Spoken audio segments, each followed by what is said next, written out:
What's up, internets? What's up, people out there? Yeah, today we're talking about the Iran war, Iran-Israel war. I would classify it now as World War III.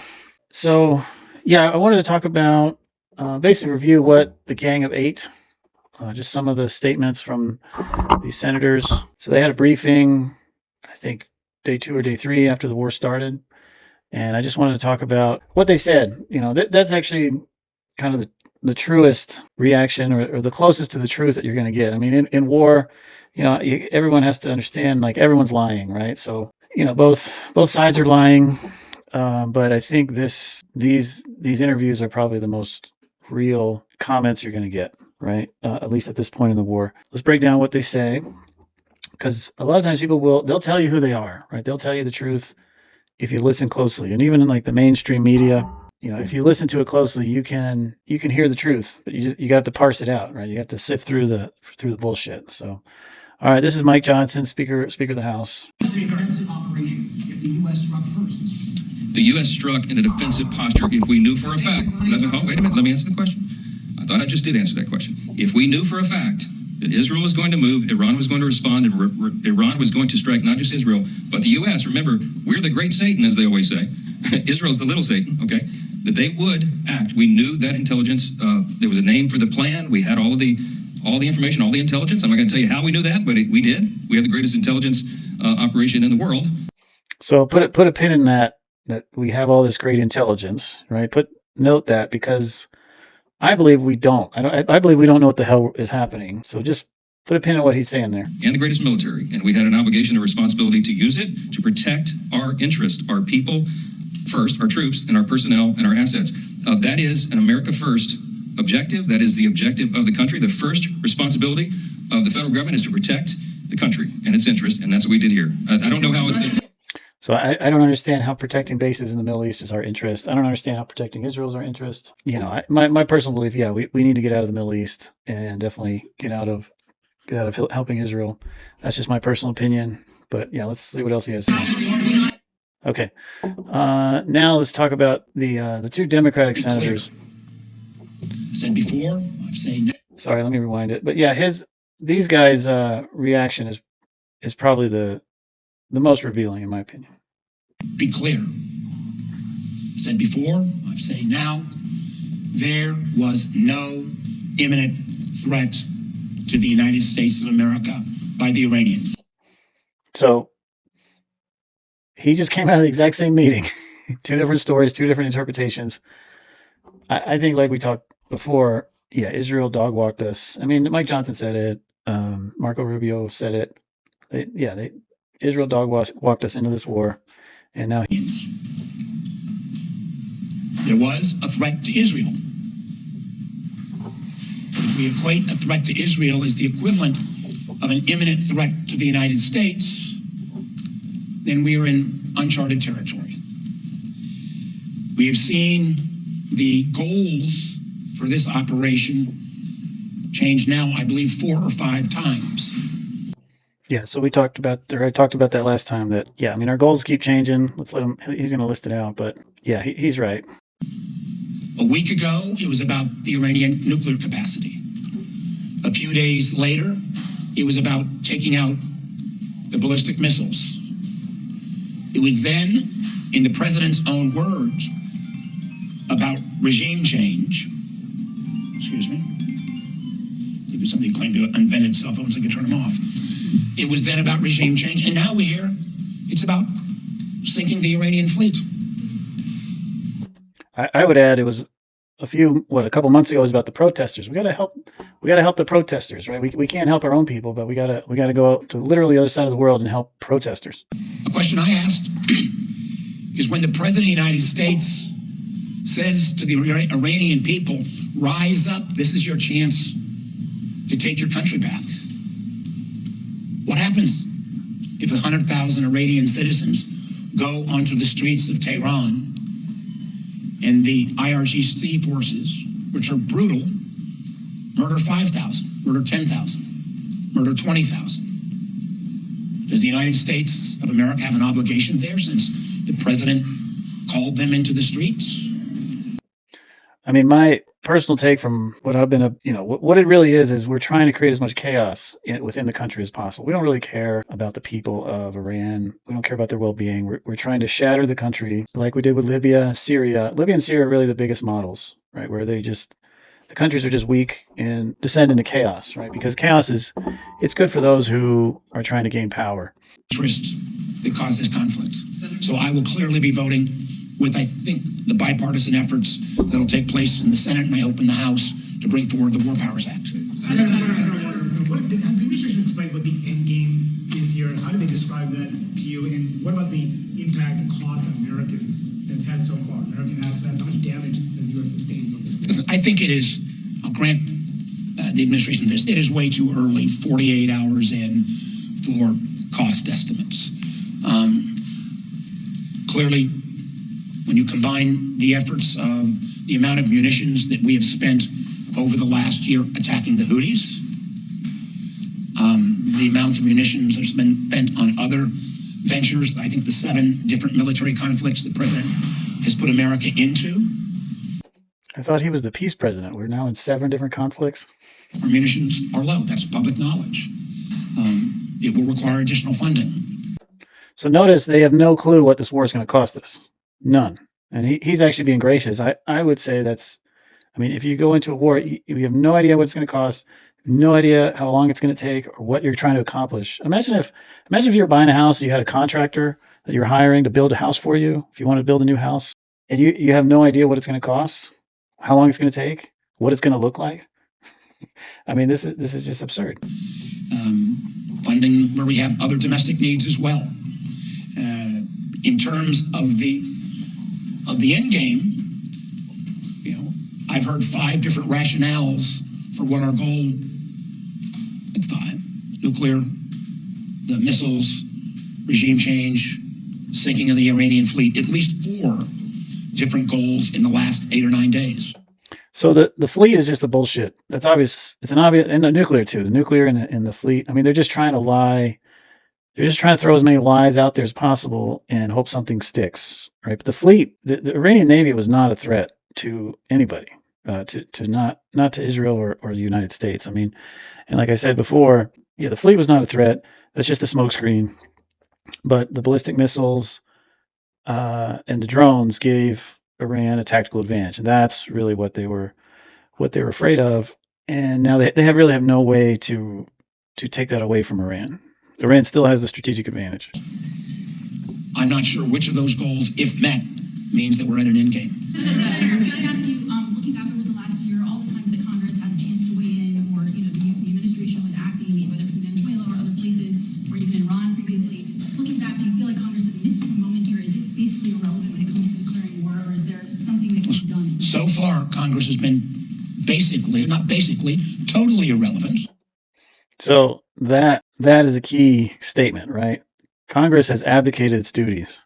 Okay, any serious political science will tell you, or a historian, that Congress basically is just given over power to the president because they don't want to do their job. Congress does not want to do its job.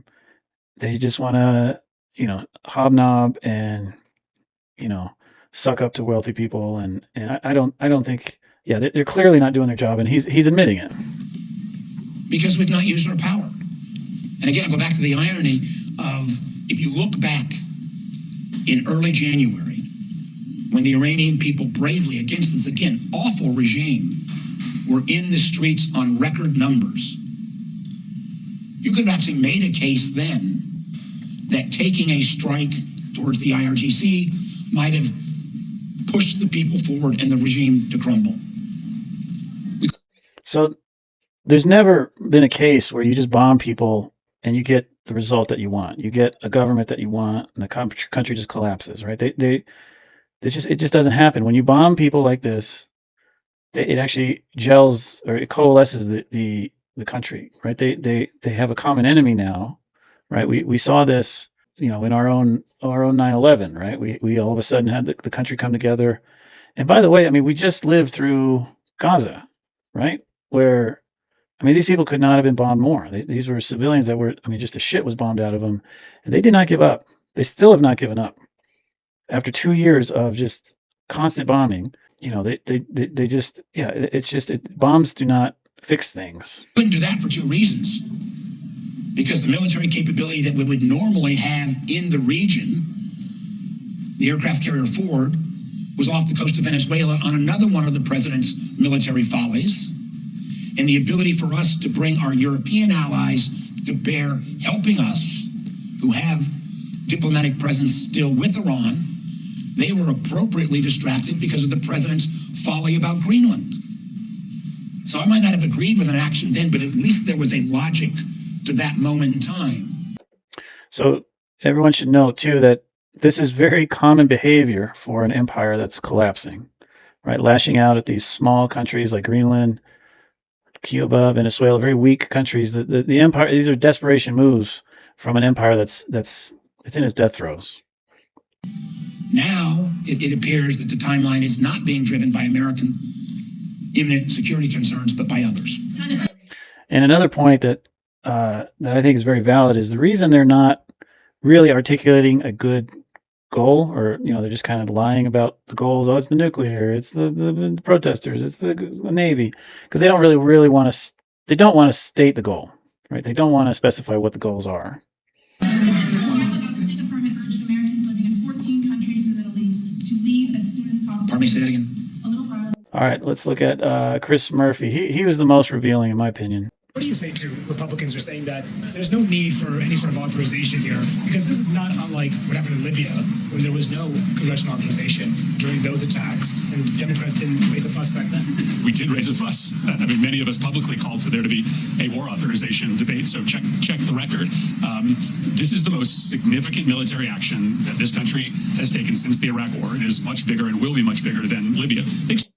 So, the reason it's so different than even Iraq, Libya, Iran has been preparing for this for 21 years. They knew this war was coming. They knew that we would attack them, that Israel could not stand having competition in the region. Iraq, Saddam never really tried to fight the United States. He knew there's no way he could defeat the United States. And he also didn't think the United States was dumb enough to attack Iraq. But we did anyways. And the reason Saddam knew that it was a folly for us to attack Iraq was because it would empower Iran, right? Iran would become stronger and more influential if you weaken Iraq. So, so this is a whole different ballgame, right? Iran is trying to eject us from the Middle East, and it's looking like they're having success doing that. Told us in there that this is an open-ended operation that hasn't even really started in earnest yet. There will be more Americans killed. So that's basically a polite way of saying they don't know what the fuck they're doing. That's my interpretation of that statement. They refuse to take off the table the insertion of ground troops. This is going to make the operation in Libya look like child's play. Yeah, Libya and Iraq were very weak countries, and Iran is not. I mean, they are not fucking around. There is no question this is war. They have contempt for the American people. They have contempt for the American people because they think that they can carry out the biggest war in the Middle East since Iraq and Afghanistan without a single vote, without a single discussion in the public. So if they have contempt for the American people, how much more contempt do you think they have for Iranians that are on the other side of the world? Do you really think about that for a second? If they don't give a shit what the American people want. He's flat out saying that. And do you really think does anyone really believe the bullshit that they're there to help liberate these poor Iranians? And no, if they have contempt for the American people, they have way more contempt for the Iranians. I was just shocked by the way in which they, A, are dismissing the role that the American people play in deciding when we go to war, and how clearly committed they are to an open-ended engagement with no end in sight. If the war powers vote fails, what can Democrats do? What can Congress do to stop the president from engaging? We shouldn't be acting like this is business as usual. We shouldn't be proceeding to legislation, providing votes to proceed to legislation until they put an authorization for military force on the floor of the United States Senate. This is as serious as it gets. This is war and peace. They told us in that room that there are going to be more Americans that are going to die, but they're not in the short run going to be able to stop these drones that are going to continue to fly into the Middle East. So that is the key right there. That's the most important statement. They're not going to be able to stop the drones, right? These drones, I'll talk about these later, but yeah, these Shahed drones, They're very cheap to build. I mean, you can basically, a person with a little bit of technical, not even expertise, just adepts or competence, a little bit of technical competence, you can build these drones in your garage, and you can do massive damage. And they're just going to keep coming. There's a huge network, and they don't even mention the drones as one of the. If you notice, they've started mentioning that in the recent days as, oh, that's a goal. We got to get rid of the drones. Well, you didn't want to get rid of you didn't mention that a few weeks ago. Let me rewind that just a few seconds, just because. More Americans that are going to die, but they're not in the short run going to be able to stop these drones that are going to continue to fly into the Middle East. We have to have a debate in the United States Senate on an authorization of military force. It will likely fail. It will likely fail, and we shouldn't be voting to proceed to other pieces of legislation until we get a debate on this deeply unpopular, immoral, and illegal war with Iran. Yeah, there's no debate. It's just, Trump and his cronies just plunged this country into war, which could be one of the biggest blunders of all time. Wouldn't the AMF of 2001 cover this anyway? No. Why not? No. I mean, Senator Fetterman was just here, and I asked him why he's the only Democrat who's praising these strikes and also the only Democrat committed to voting against the War Powers Resolution. He said it's because I'm not afraid of my base. I mean, that's Fetterman basically. He doesn't give a shit what the American people want. I'm not afraid of my base. The people that vote for him, he's saying, I don't care what they want. Well, the last poll said that 75% of the American public don't want war with Iran. The American people do not want the United States going back into war in the Middle East. The Republican base doesn't want this. The Democratic base doesn't want this. Independent voters don't want this. Nobody in America is asking for their gas prices, their grocery prices, their construction prices to go through the roof. Nobody's asking in this country for more American soldiers to die in a war of choice. I think I don't have a slide for it, but there was an article yesterday that 140 soldiers are injured. My suspicion is that they're grossly hiding the amount of casualties. I think it's my guess. I don't know. It's probably already 1,000 plus of casualties, deaths. I don't know. But they're definitely hiding it and slow rolling it in the Middle East. This isn't a question of a political analysis of one party versus another. This is the American people saying clearly they don't want this. That's why we should have a vote, because I think it's a really difficult vote, much more difficult than a war powers vote, for senators to go on the record and proactively say they want war with Iran. If that vote comes before the Senate, I don't think it can pass. You said they described an open-ended conflict. What can you say about the objective in terms of the end game? What the end game is? How much it will cost, and how much damage this will see? Americans will sustain in their assets overseas. I have no idea what the objective is, and I didn't get any additional clarity. They said what they have said publicly, that they are going after certain weapons systems. So again, it's a United States congressman, senator saying they don't know what the fuck they're doing. But if you don't remove the leadership and the same people stay in charge, they will just rebuild those destroyed weapons systems. The only alternative is to literally run constant overflights, constant bombing campaigns, which would bankrupt the United States and end up with a lot of Americans getting killed. There's no history of an air campaign only being able to accomplish the objectives that they are listing. All right, thanks, guys. Appreciate it. Yeah, so I think I mentioned that earlier. Yeah, there's never been a successful just bombing people, and that causes them to surrender. There was one exception that's maybe you could say Japan, but that's up for debate. I think a lot of historians and political scientists believe that, and I believe that it wasn't the bombing, it wasn't the firebombing of Tokyo, it wasn't the nuclear bombs. It was basically Russia was going to begin moving. They were going to start attacking Japan. They were going to move 2 million battle-hardened soldiers. That the hordes of the Russian hordes was what Japan was really afraid of.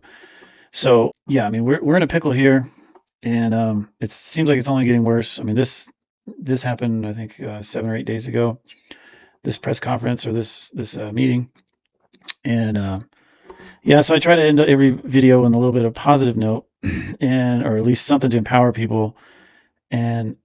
Yeah, I mean, I think, we really need to, our government, I mean, you just said they don't know what the hell they're doing, right? Trump's parade of incompetence is just on full display. So I think we need to be competent ourselves. Like we need to focus on improving ourselves, improving the world around us, even just in small ways, right? And learn how to cook, learn how to grow vegetables, learn how to go out and make friends, and just find ways to make the world around you a little bit better. Find ways to be connected to the world around you, not just stuck in your house, stuck in your little hole, but really find your place in the world is, I guess, what I'm trying to say. So, all right, everyone, have a good day.